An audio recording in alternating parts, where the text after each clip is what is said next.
న్యాయస్థానాలున్న న్యాయమెక్కడున్నదిరా భారతదేశంలో? అన్యాయమే రాజ్యమేలుతున్నది ఈ దేశంలో.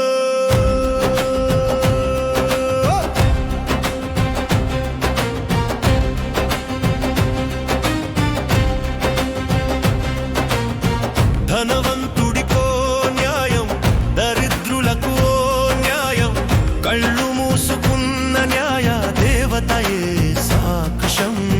న్యాయం కై పోరాడే ఎవడికి అందదు న్యాయం. నల్ల కోట్లు నల్ల డబ్బు మరిగినంత కాలం ఊరి రచ్చబండ కాడ చెరచబడ్డ న్యాయం.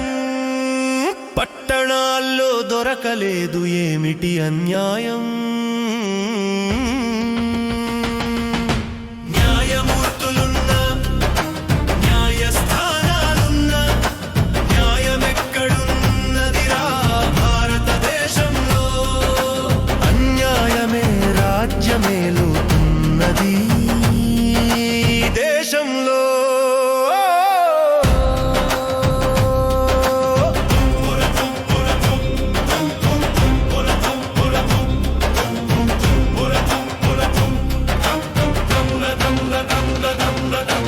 అబద్ధాల పోలీసులు, అసత్యాల ఛార్జీ షీట్లు, ఎండ్లకెండ్లు జైలల్లో మగ్గుతున్న ముద్దాయిలు, బతుకంత బంది ఖానలోన కాలి బూడిదైతే నిర్దోషులుగా తేలిన నిష్ఠూరపు సత్యం. ఎక్కడుంది న్యాయం? ఏ దిక్కునుంది ధర్మం? రాజ్యం రాజ్యాంగం చెబుతుందా సమాధానం? న్యాయమూర్తులున్న న్యాయస్థానాలున్న న్యాయమెక్కడున్నదిరా భారతదేశంలో? అన్యాయమే రాజ్యమేలుతున్నది దేశంలో.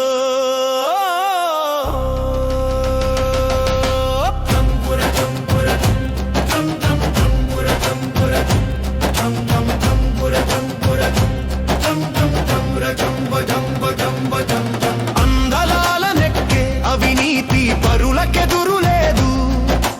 పాతాళం తొక్కబడే అభాగ్యులకు దిక్కులేదు. దొంగలు దోపిడీదారుల ఘోరాలకు హద్దు లేదు. అత్యాచారం నేరాలకు లెక్కలేదు. ధనవంతులు బలవంతులకెందుకు రాలేదు శిక్ష?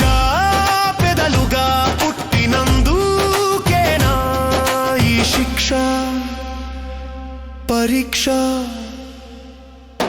న్యాయమూర్తులున్న న్యాయస్థానాలున్న న్యాయమెక్కడున్నదిరా భారతదేశంలో? అన్యాయమే రాజ్యమేలుతున్నది దేశంలో. నిజమును నిజమే అనటం మేధావుల నెరమా? సత్యం కై నిలబడటం విజ్ఞానుల పాపమా? విప్లవగానం చేస్తే అది రాజద్రోహమా? సామ్యవాద సమరం తలపెట్టటమే నెరమా? విశాల జనసుఖ శాంతులు కోరుట అన్యాయమా? విప్లవము మానవ గతి తార్కిక నియమం.